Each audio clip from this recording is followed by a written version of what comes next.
Hello বন্ধুরা, তোমরা সবাই কেমন আছো? আজকে আমি কতদিন পরে আবার একটা ভিডিও এডিট করতে বসে পড়েছি। আমি এই ভিডিওটার ফার্স্ট পার্ট মানে বোনের বিয়ের দিন তোমাদের সঙ্গে শেয়ার করেছিলাম মাকে হসপিটালাইজড করার আগে, আর বলেছিলাম কাল বা পরশু হয়তো মাকে হসপিটালাইজড করতে হতে পারে। তো সেটা সত্যিই হয়েছিল। এবারও 5 দিনের জন্যে আরজি করে ভর্তি ছিলাম আমি আর মা।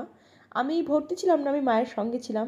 আর এটা আমি এর আগে অনেকবার বলেছি যে ভগবান একটা এমন মাইন্ড আমাকে দিয়ে পাঠিয়েছে, আমি জানি না কেন এরকম।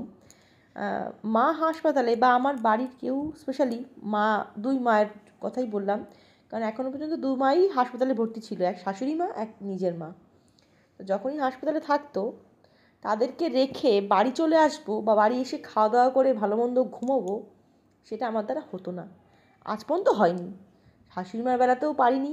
যখন মা খুব শেষের দিকে একদমই অসুস্থ হয়ে পড়েছিল, আমরা তিনজন মিলেই ছুটতাম। আমি থাকতাম মায়ের সাথে, ওরা থাকতো দুই ভাই নিচে, কারণ ফিমেল ওয়ার্ডে তো সারাক্ষণ মেলদের অ্যালাউ করে না। আর নিজের মায়ের ক্ষেত্রে তো বলতে হবে না, প্রথম থেকেই আমি তোমাদের বলি সারাক্ষণ মায়ের সঙ্গে আমি থাকি।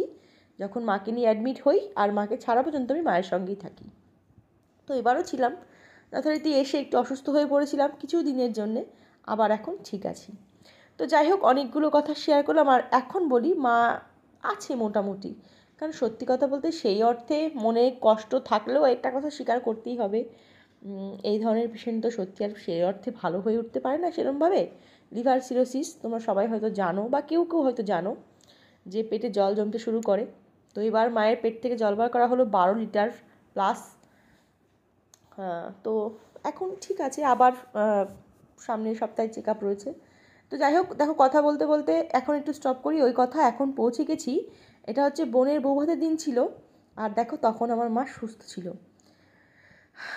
বলতে গিয়ে না কেমন যেন বুকের মধ্যে করে আসে। আর তখন কিন্তু আমার শাশুড়ি মাও বেঁচে ছিলেন। তোমরা ডেটটা দেখলেই বুঝতে পারবে যে আমি কোনো ভুল বা মিথ্যা কথা বলছি না। আমি ভাবছিলাম একবার যে ডেটটা স্কিপ করে দেবো, তারপর ভাবলাম যে ঠিক আছে, কয়েকটা মানুষের কনফিউশন আছে, দূর করি। সেটা হচ্ছে, এটা মা যখন বেঁচে ছিল তার কিছুদিন আগের ভিডিও।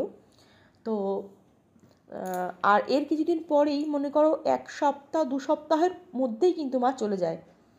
তো তার আগের ভিডিও তো অনেকেই না ডেটটা বললে কি হয়, ওই কথাতেই তো আছে সরল স্বীকারোক্তি, যারা সত্যি কথা বলবে তারা চিরকালই অবহেলিত হবে। তো অনেকে কথা শোনায়, তা লেট করে ভিডিও দিচ্ছ, মাঝখানের পরিস্থিতি কিন্তু কেউ বিচার করে না, ঠিক আছে। তো এর জন্য ভাবছিলাম ডেটটা স্কিপ করব। আর ডেটটা দেখাচ্ছি বা দেখাবো খাবার টেবিলে একটাই কারণে, অনেকে না বলেছে তোমার না কালো ওষুধ চলছে, কালো ওষুধের মধ্যে তুমি বিয়ে বাড়িতে গেছো।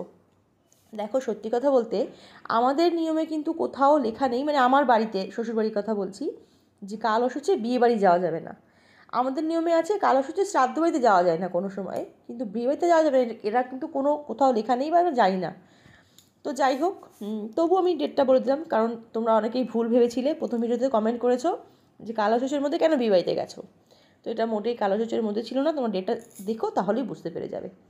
তো যাই হোক, বৌভাতের দিন ছিল, আমরা সন্ধ্যেবেলা সবাই তত্ত্ব নিয়ে সাজুগুজু করে ফুল ফ্যামিলি পৌঁছে গেছিলাম আমার বোনের শ্বশুরবাড়ি। এটা হচ্ছে আমার শিল্পা বোনের শ্বশুরবাড়ির উঠানটা, যেখানে অনেক বড় প্যান্ডেল করা হয়েছিল আর প্রচুর লোকের সমাগম ছিল, প্রচুর প্রচুর।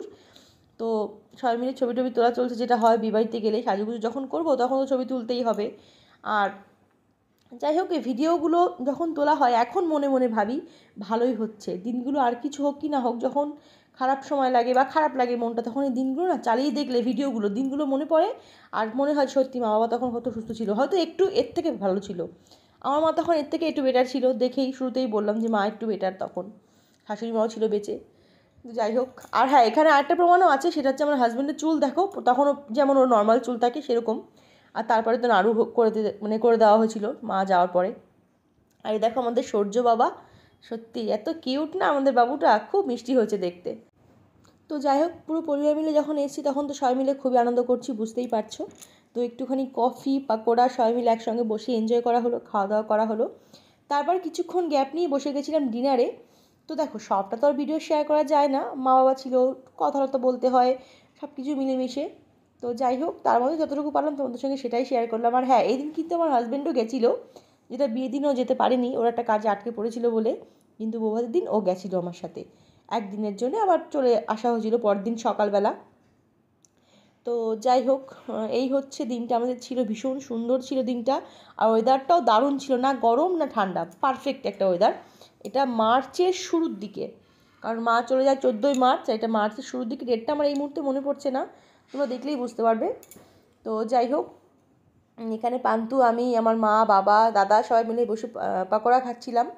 খুব ভালো হয়েছিল খাবার দাবার। আর যেহেতু আমি মাটনটা খাই না, মাটনটার টেস্ট আমি বলতে পারবো না, কিন্তু যারা যারা মাটনটা খেয়েছিল, স্পেশালি আমার মা, আমার বাবা, দাদা, হাজব্যান্ড, সবাই বলছিল মাটনটা একদম মানে এ ক্লাস নাকি হয়েছিল। আর আমি দেখেছি আমাদের না যে কটা বিয়েবাড়ি গ্রামের দিকে পড়ে, মানে আমার মামাবাড়ির সাইডে বা এই আমার কাকাবাড়ি এই ধরনের সাইডে আর কি, একটু গ্রামের দিকে যারা থাকে, সেখানে নাকি মাটনটা খুব স্পেশাল ভালো পাওয়া যায়।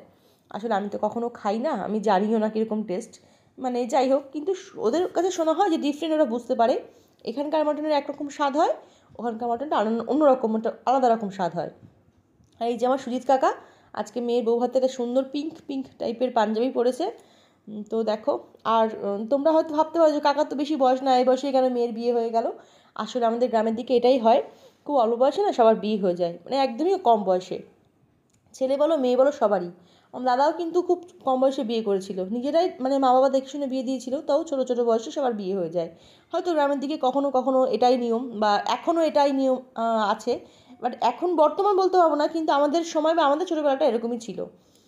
তো যাই হোক, আমরা একটু আগে বসেছিলাম খেতে, কারণ সেদিন না খুব ভিড় ছিল, সুযোগ পাচ্ছিলাম না বসার। তো একটুখানি সিট ফাঁকা হওয়াতে আমি, মা, বাবা, পান্তু বসে পড়েছিলাম। তারপর নেক্সট ব্যাচে আমার হাজব্যান্ড, দাদা, ওরা সবাই বসেছিল।